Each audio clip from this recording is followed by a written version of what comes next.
अयनेषु च सर्वेषु यथा भागम् अवस्थिताः भीष्ममेवाभिरक्षन्तु भवन्तः सर्व एव हि। सब मोर्चों पर अपनी अपनी जगह स्थिर रहते हुए आप लोग सभी निसंदेह भीष्म पितामह की ही सब ओर से रक्षा करें। यह कहकर दुर्योधन भीष्म जी को भीतर से अपने पक्ष में लाना चाहता है।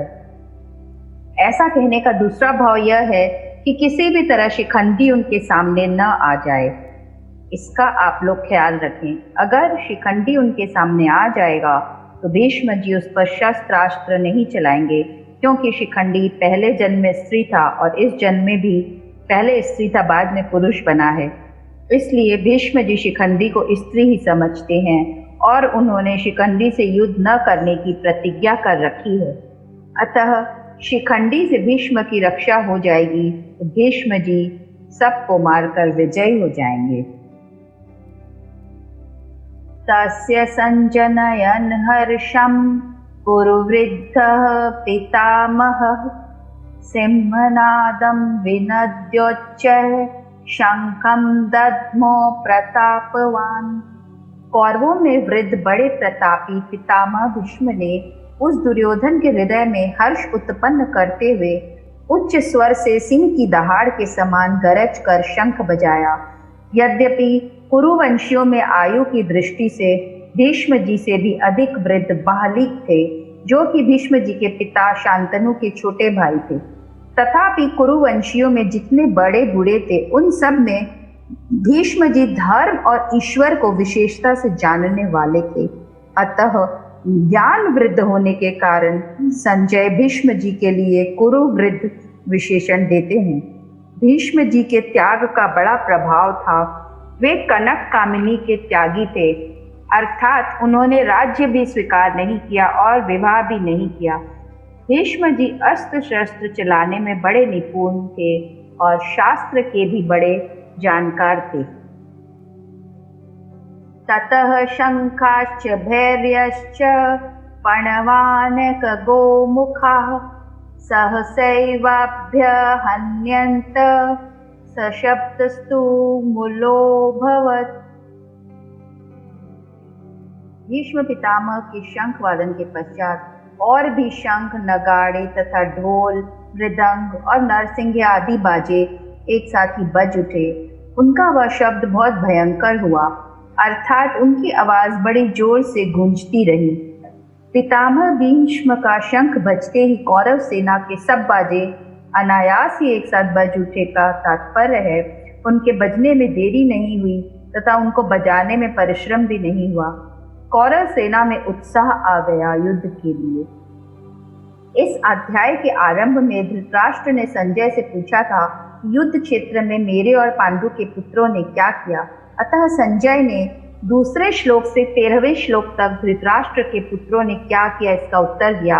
अब आगे के श्लोक से संजय पांडु के पुत्रों ने क्या किया इसका उत्तर देते हैं। ततः श्वेतैर्हयैर्युक्ते महती स्यन्दने स्थितो माधवः पांडवश्चैव दिव्यो शंको प्रदत्मतुः। इसके अनंतर सफेद घोड़ों से युक्त उत्तम रथ में बैठे हुए श्री कृष्ण महाराज और अर्जुन ने भी अलौकिक शंख बजाए। चित्ररथ गंधर्व ने अर्जुन को 100 दिव्य घोड़े दिए थे। इन घोड़ों में यह विशेषता थी कि इनमें से युद्ध में कितने ही घोड़े क्यों न मारे जाएं, पर ये संख्या में 100 के 100 बने रहते थे, कम नहीं होते थे।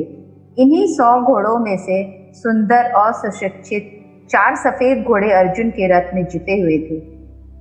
यहाँ शंका हो सकती है कि कौरवों की सेना में सेनापति भीष्म ने शंख बजाया सबसे पहले, पर पांडवों की सेना में मुख्य सेनापति धृष्टद्युम्न के रहते हुए ही सारथी बने हुए भगवान श्री कृष्ण ने सबसे पहले शंख क्यों बजाया। इसका समाधान है कि भगवान सारथी बने चाहे महारथी, उनकी मुख्यता कभी मिट ही नहीं सकती। वे जिस किसी पद पर रहे सदा सबसे बड़े ही बने रहते हैं।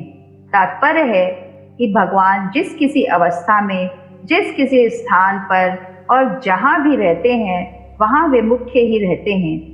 जैसे भगवान यहाँ सारथी बने हैं तो उनके कारण वह सारथी का पद भी ऊंचा हो गया है। इसलिए भगवान श्री कृष्ण ने पांडव सेना में सबसे पहले शंख बजाया। अब संजय आगे के 4 श्लोकों में दूसरों के शंख वादन का वर्णन करते हैं।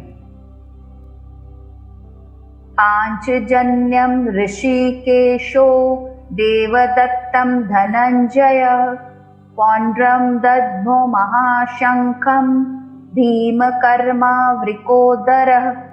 सबके अंतर्यामी अर्थात सबके मन की बात जानने वाले साक्षात भगवान श्री कृष्ण ने पांडवों के पक्ष में खड़े होकर पांचजन्य नामक शंख बजाया। भगवान ने पंचजन नामक शंख रूपधारी दैत्य को मारकर उसको शंख रूप से ग्रहण किया था, इसलिए इस शंख का नाम पांचजन्य हो गया। राजसूय यज्ञ के समय अर्जुन ने बहुत से राजाओं को जीतकर बहुत धन इकट्ठा किया था, इस कारण अर्जुन का नाम धनंजय पड़ गया। दैत्यों से युद्ध करते समय इंद्र ने अर्जुन को देवदत्त नामक शंख दिया था। इस शंख की ध्वनि बड़े जोर से होती थी। इस शंख को अर्जुन ने बजाया। कई असुरों और बलवान वीरों को मारने के कारण भीमसेन का नाम भीमकर्मा पड़ गया। भीम के पेट में जठर अग्नि के सिवाय वृक नाम की एक विशेष अग्नि थी जिससे बहुत अधिक भोजन पचता था, इस कारण उनका नाम वृकोदर पड़ गया। ऐसे भीमकर्मा वृकोदर भीमसेन ने बहुत बड़े आकार वाला पौंड्र नामक शंख बजाया। अनंत विजयम राजा कुंती पुत्रो युधिष्ठिरः नकुलः सहदेवश्च सुघोषमणि पुष्पको।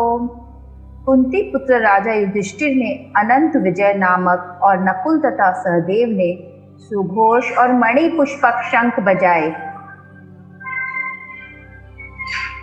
अर्जुन, भीम और युधिष्ठिर ये तीनों कुंती के पुत्र हैं तथा नकुल और सहदेव ये दोनों माद्री के पुत्र हैं। युधिष्ठिर को राजा कहने का तात्पर्य है कि युधिष्ठिर जी वनवास के पहले अपने आधे राज्य इंद्रप्रस्थ के राजा थे और संजय यह भी संकेत दे रहे हैं कि आगे चलकर धर्मराज युधिष्ठिर ही संपूर्ण पृथ्वीमंडल के राजा होंगे। जहाँ धर्म है वहीं श्री कृष्ण है और इसलिए वहीं विजय भी है। काश्यश्च परमेश्वासः शिखंडी च महारथः धृष्टद्युम्नो विराटश्च सात्यकिश्चापराजितः द्रुपदो द्रौपदेयाश्च सर्वशः पृथ्वीपते सौभद्रश्च महाबाहु शंखान् दद्मु पृथक पृथक। श्रेष्ठ धनुष वाले काशीराज और महारथी शिखंडी एवं धृष्टद्युम्न तथा राजा विराट और अजय सात्यकी, राजा द्रुपद एवं द्रौपदी के 5 पुत्र और बड़ी भुजा वाले सुभद्रा पुत्र अभिमन्यु, इन सभी ने सब ओर से अलग अलग शंख बजाए। इस महायुद्ध में सभी योद्धा अलग अलग शंख बजाकर अलग अलग ध्वनि उत्पन्न कर अपनी अपनी उपस्थिति दर्ज कर रहे थे। कौरवों की और पांडवों की सेनाओं में दोनों तरफ उत्साह बढ़ रहा था। संजय ने कौरव सेना के शूर वीरों में से केवल भीष्म जी का ही नाम लिया और पांडव सेना के शूर वीरों में से भगवान श्री कृष्ण, अर्जुन, भीम आदि 18 वीरों के नाम लिए। संजय के मन में पांडवों का आदर अधिक होने से वे पांडव सेना का अधिक वर्णन करना उचित समझते हैं। सघोषो धार्तराष्ट्राणां हृदयानि व्यदारयत् नभश्च पृथ्वीं चैव तुमुलो व्यनुनादयन्। युद्ध आरंभ होने से पहले जैसे आप शत्रु को अपनी शक्ति दिखा के डराने का प्रयास करते हैं, वैसे ही यहाँ भी हो रहा है। संजय कहते हैं, इस भयानक शंख ध्वनि ने आकाश और पृथ्वी को भी गुंजाते हुए धार्तराष्ट्रों यानी आपके पक्ष वालों के हृदय विदीर्ण कर दिए। शंख ध्वनि ने कौरव सेना के हृदय में युद्ध का जो उत्साह था, बल था, उसको कमजोर बना दिया, जिससे उनके हृदय में पांडव सेना का भय उत्पन्न हो गया। अधर्म अधर्मी को खा जाता है। दुर्योधन आदि ने पांडवों को अन्यायपूर्वक मारने का बहुत प्रयास किया था। उन्होंने छल कपट से अन्यायपूर्वक पांडवों का राज्य छीना था, उनको बहुत तरह के कष्ट दिए थे। इस कारण अधर्मी कौरवों के हृदय कमजोर, निर्बल हो चुके थे। तात्पर्य है कि कौरवों का पक्ष अधर्म का था, इसलिए पांडवों की सेना की शंख ध्वनि से कौरवों के हृदय विदीर्ण हो गए, पर कौरवों की शंख ध्वनि से पांडवों पर कोई असर नहीं पड़ा। इस प्रसंग से साधक को सावधान हो जाना चाहिए कि उनके द्वारा अपने शरीर, वाणी, मन से कभी भी कोई अन्याय और अधर्म का आचरण न हो। धृतराष्ट्र ने पहले श्लोक में अपने और पांडु के पुत्रों के विषय में प्रश्न किया था।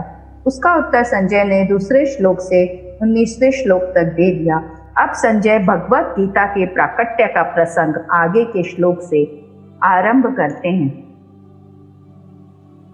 अर्जुन उवाच अथ व्यवस्थितान् दृष्ट्वा धार्तराष्ट्रान् कपिध्वज प्रवृत्ते शस्त्रसम्पाते धनुरुद्यम्य पाण्डव ऋषिकेशं तदा वाक्यम् इदमाह महीपते सेनयोरुभयोर्मध्ये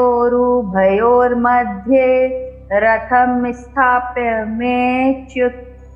अर्जुन अपने मोर्चा बांध के डटे हुए धृतराष्ट्र संबंधियों को देखते हैं, फिर अपना धनुष उठाकर ऋषिकेश श्री कृष्ण से कहते हैं, हे अच्युत, मेरे रथ को दोनों सेनाओं के बीच में खड़ा कीजिए।